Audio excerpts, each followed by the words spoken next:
Okay, for the first part of today's session, we'll talk about the effects of inflation. At the end of this lecture, our hope is that you'll learn how to, or you'll be able to explain the concept of inflation. Secondly, for you to be able to compute for cash flow changes due to inflation. And then thirdly, incorporate inflation effects in economic analysis. But first, let's begin by discussing the different values that we get from money. Well, so far, we've already learned the earning power of money. We learned that money has the capacity to earn more money in the form of interest. So we already know that, but we should also already realize by now that money can be used to purchase commodities as well. So that's the purchasing power of money. No? So bukod dun sa kaya natin siya invest so that it could earn more money, we can also use it directly to purchase the things that we want or need. All right, so ngayon pag-usapan natin inflation. So inflation is defined as the persistent, substantial increase in the general prices of commodities, resulting in a decrease of or decrease in the purchasing power of money. And the opposite of inflation is deflation. I'm not sure if you've heard this from your parents before, pero my mom used to tell me, ayan, when I was in college, my baon was just 5 pesos, or why are you asking for a lot? No? Sino sa inyo nakarinig nun from your parents? O baka walang masyado kasi naka-stay at home tayo, so we're not given baon anyway.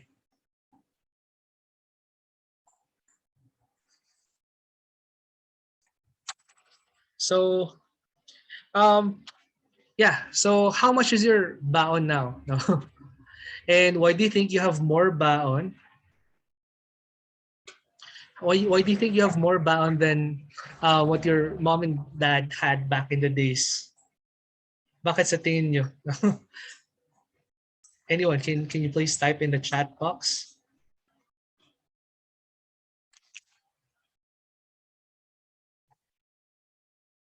Kasi nga, dati yung 5 pesos can already buy them a lot. No?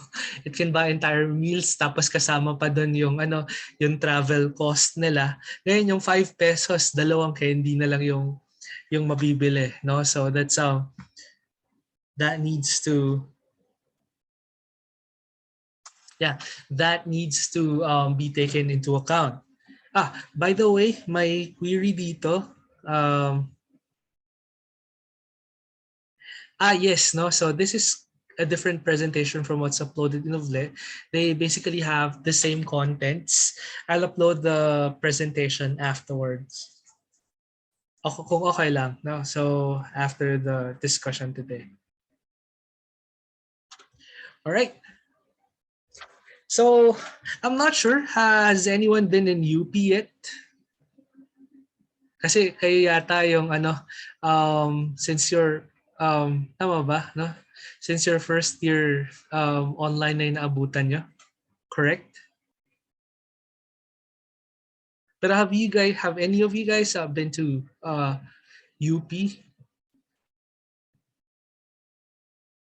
And click heart if you have. Sad reacts only if you haven't yet. So for those who haven't been to UP before, meron tayong jeep na umiikot around within the campus pero around the buildings, no? That's called Ikot. And there's also an opposite the direction. May mga jeep that travels the opposite way. Ang tawag sa kanya Toki. Pero hindi exactly opposite yung route ng Toki sa ikot eh. Pero more or less, one's clockwise, the other's counterclockwise. No? So here's the record of the Ikot fair from 1960 to 2018. I found some of the records from the now defunct na payups.com. Meron din mga nag-share na ma-experience nila how much was the Talkie Fair during their days, no? Back when I was an undergrad, so unfortunately ngayon pala no walang ikot. Actually walang jeep na bumabiyahe around the campus. Back when I was in undergrad, the fare was around 6 pesos. O 5 pesos ba? Yeah. When I was a freshie, I think 5 pesos yung ikot fare ngayon. Ano na, I think 9 pesos the last time I rode an ikot. No? Just before the pandemic. Now, you will see here increasing the prices, pero this next graph more clearly illustrates the decreasing purchasing power, no? So, saan ka dadalhin ng 20 mo? Back in the days, no, in the 1960s, if you have 20 pesos, you'll be able to afford over 130 na ikot trips. But nowadays, no, it can only afford you two trips, no, 2 ikot trips. So sobrang laki ng difference, and that illustrates to us the decrease in the purchasing power of our money through the years. No? So that's inflation. Now, next question. Where do you think does this money get its worth, no? Derive its worth? Tingin nyo, saan dyan sa ano na yan yung nagbibigay sa kanya ng halaga? So this is 100,000 peso bill. It's not in the general circulation, but the Bangko Sentral ng Pilipinas prints 100,000 peso bills in limited number.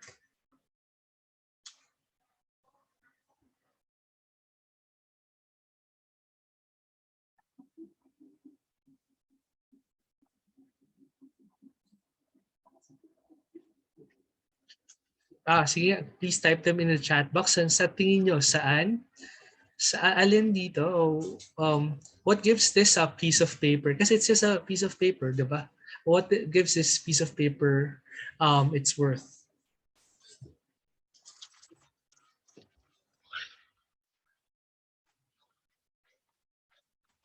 Any guess?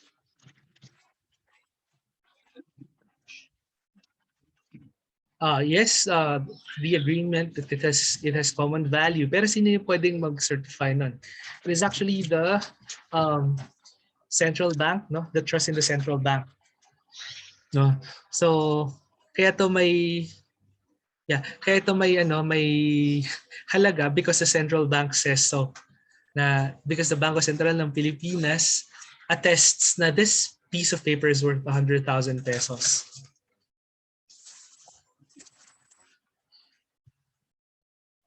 Now, next question. Can the government just print an unlimited amount of money?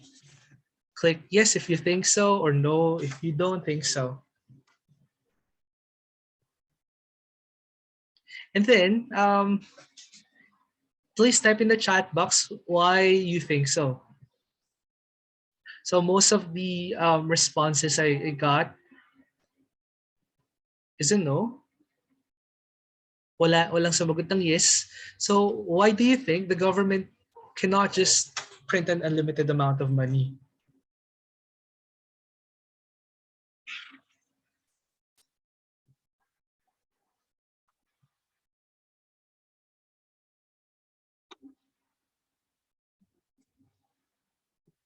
Oo, sabi natin, maraming nangangailangan ng pera, di ba? So, why can't just Bangko Sentral print a lot tapos we distribute them to everyone? No, so hindi talaga 'yan yung hindi talaga yung sagot yung pagprint ng more money, but rather a more equitable distribution of what's already existing in the circulation. Bakit? Kasi sabi nga, no, if money grew on trees, it would be as valuable as leaves. No? The more money we have in circulation, less valuable it becomes. Because the money in circulation is governed by the law of supply and demand. No? So assuming we have the same demand, if you increase the supply, then you decrease the equilibrium price or the equilibrium value. All right. So, yun. That's one. That's one of the things that drives inflation. May mga countries I'm not sure if you've heard no sa Zaire or the Democratic Republic of Congo and sa Venezuela na over 1,000,000% ang kanilang inflation, and that's called hyperinflation, no? Kasi their corrupt government often print a lot of money, and at the same time no nag-decrease din talaga yung value with respect to other currencies. So yun, so sobrang tumaas yung mga bilihin. Another perspective is that when we have more money in circulation and given the same supply, no, so the higher the demand, you also increase the equilibrium price of products, diba? And when you increase the prices of products, then you also diminish the purchasing power of money.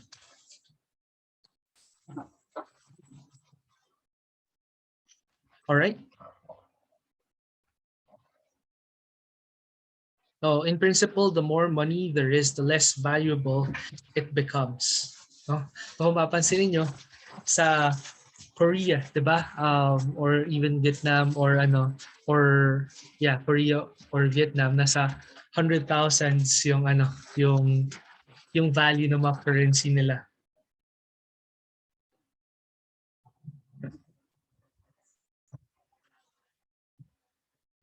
All right. So basically, to sum up the concept of inflation, we have more money in circulation, we have greater demand for commodities, we have higher prices, and we have less purchasing power. But this is not the sole cause of inflation, no? So sometimes it's not just more money in circulation and a greater demand that increase the prices. Could be fixed demand, and other stimulus would cause an increase in other stimuli would cause increase in the prices, and therefore we have less purchasing power. For instance, yung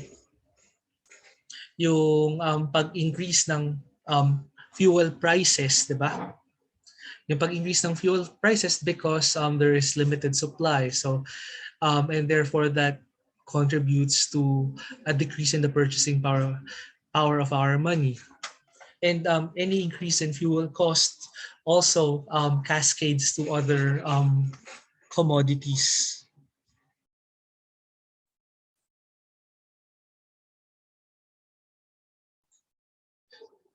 Now, how do we measure inflation? No? There are two indicators or indices. No? So they're commonly used, the consumer price index and the producer price index. Kaya ano yung pinagkaiba nila? Yung consumer price index, we look at the consumer side of things. No? Ano yung mga typical na binibili ng mga end users? And yun yung binimeasure natin kung gaano ka bilis o gaano ka laki yung pagtaas ng presyo nila from one year to another. The producer price index, the same methodology, but we look at the materials that producers would typically purchase, no? And we'll look at how much the prices of these commodities increase or decrease. For this discussion, we'll focus on consumer price index. So the consumer price index compares the cost of a market basket in a specific period relative to the cost of the same market basket in an earlier reference period called the base period. Now let's talk about two things, so the market basket and the base period. You can imagine the market basket as a typical shopping cart, no? It's a typical shopping cart ng average Filipino. No? So usually itong market basket na ito is derived from a survey ni Philippine Statistics Authority called the FIES, no? I think Family Income and Expenditure Survey. So dun sa survey na yun, tinatanong na how much percentage of your household income goes to what particular kinds of commodities, no? So ito yung mga typical na market basket components. And you'll notice na majority naman ng ating pera goes into the purchase of food and beverages, no? So that comprise 38.34% of the market basket. And then yung sumusunod na would be expenses on housing, water, electricity, gas, and other fuels. So basically house and house operations related. And then sumusunod naman doon, but almost half would be yung restaurant and miscellaneous goods and services, no? So yun, so you'll see kung ano yung mga expenditure priorities ng typical Filipino families here. This is what we use in the calculation of the CPI, or the Consumer Price Index. Now, ano naman yung base period? Basically, it's a year selected to be the reference for the calculation of indices for the other years. No? So it's also called the base year. And at the base year, the index number, or the CPI, is set at 100. And since 2017, the base year that we use is 2012. No? So 2012, nandun nag-start na 100 yung CPI, tapos umaakyat siya, of course, with increase in the prices. And we have data on what the costs of specific group of commodities were back in 2012, and that's how we compare the current prices with. Now, this slide may seem intimidating, but it's just basically how we compute yung CPI. And do not worry, sabi ko nga, it's quite simple. No? If you want to compute for the CPI at any given year, we just need to get the total price of the market basket for that same year divided by the total price of the market basket at the base year, and we multiply that by 100. No? And then how do we compute for the total price of the market basket for a given year? Basically, yung mga weights nung market basket commodity group is derived from the FIES, yung pinakita ko sa inyong percentages kanina. And then we multiply that by the average price of that particular commodity group. And we sum for all the commodity groups there are. All right? So, simple lang, di ba? No need to be intimidated by these equations. Now, how do we measure inflation naman if we know the CPI? No? In 2012, we know that the CPI is 100. Is 100, no? Kasi nga siya yung base year. In 2018, the CPI for the Philippines is 117.3, and in March 2020, the CPI was actually May 2020, the CPI was 122.4. No? As sinasabi nito, what you can purchase for an amount of 100 pesos in 2012 was already worth 117 pesos and 30 cents in 2018, and as of 2020, no, it already costs 122.4 pesos. I think ngayon nasa mga 125 na yan or even higher. No? So you may use this table to justify requests for increase in your baon, no, from your parents. But please don't quote me. Kaya nyo lang gawin yung mga calculations na yan. Now, ano naman yung inflation rate? Inflation rate is basically the annual change of the prices of a certain commodity, leading to a decrease in the money's purchasing power. And when we say general price inflation, it's the average price change for all items in the market basket. No? Sinabi dito annual, no? And typically nga inflation rate is measured between years, year in, year out, no? Now, ano yung naririnig natin na okay, this January the inflation rate was was that, no?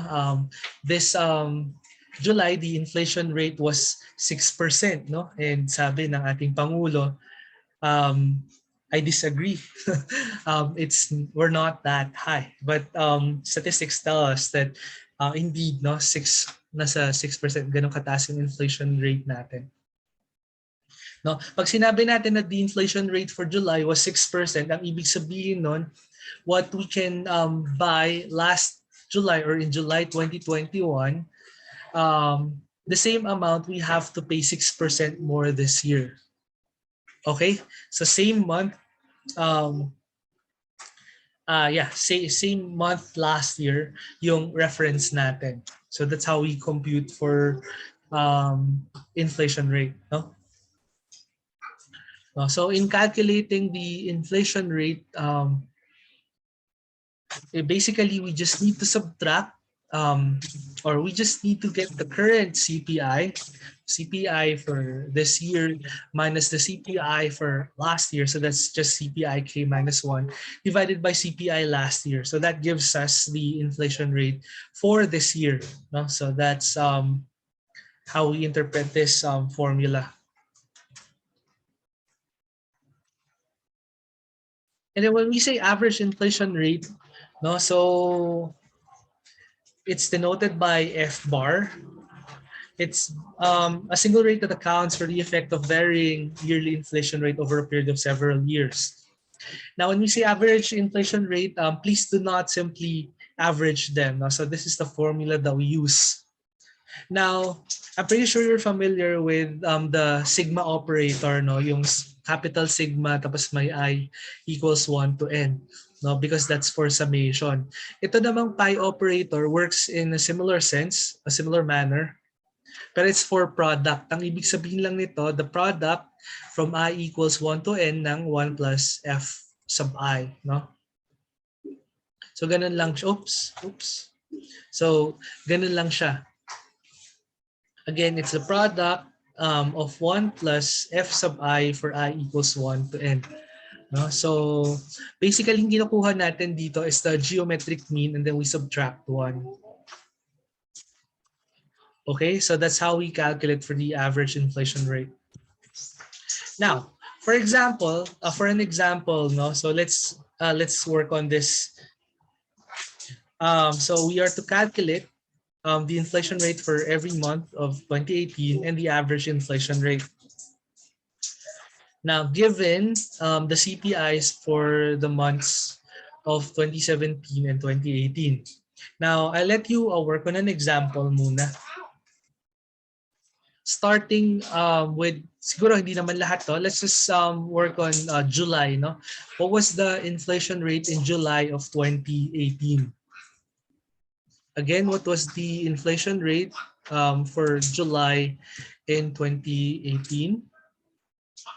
Please calculate and type in the chat box your answer.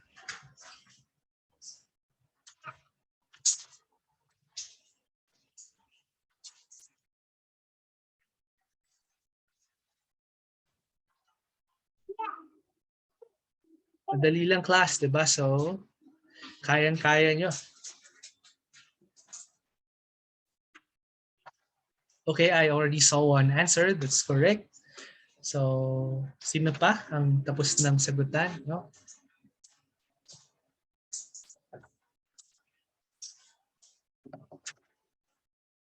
Okay, very close. Please express your answer in 2 decimal places.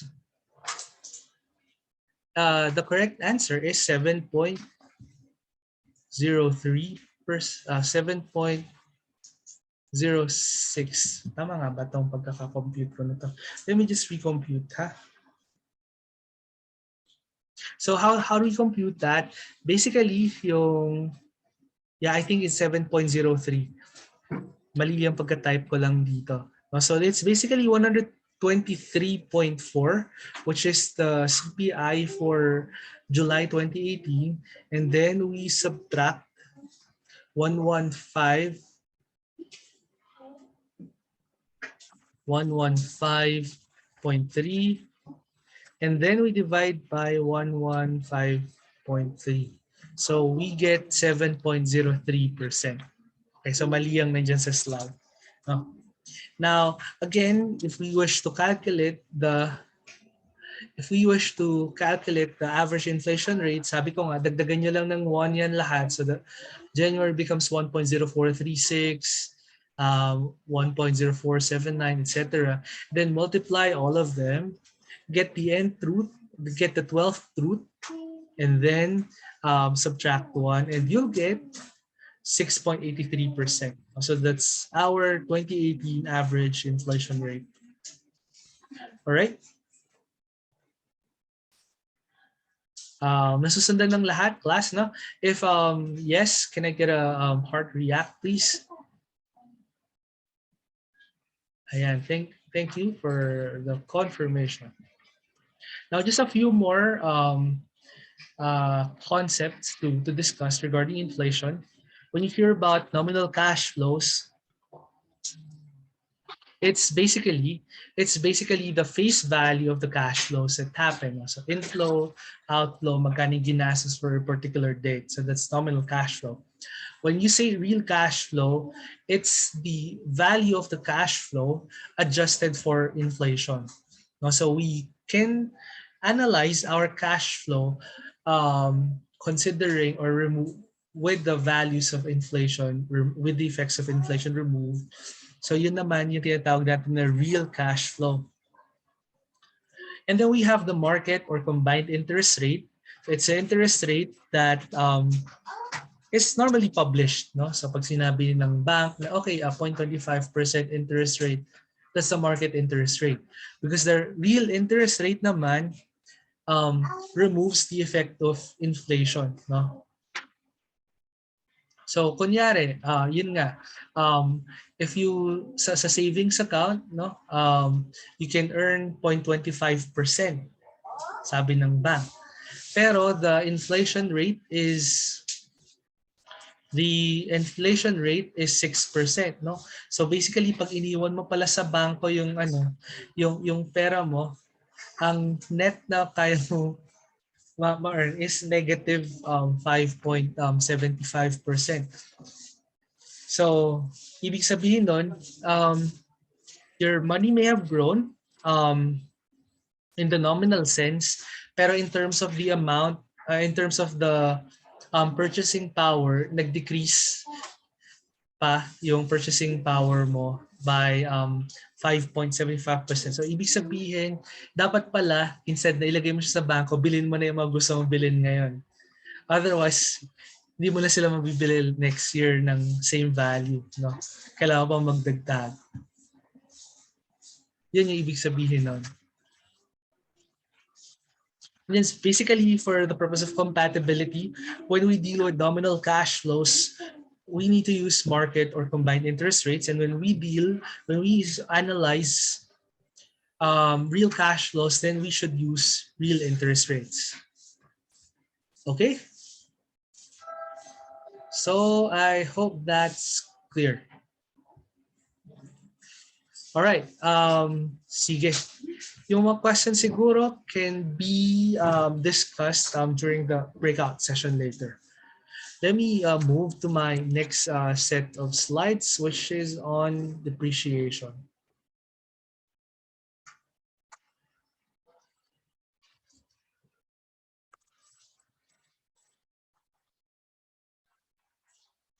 Okay. Ito medyo mas maraming calculation kailangan dito, but again, don't worry kasi hindi naman siya complicated mathematics.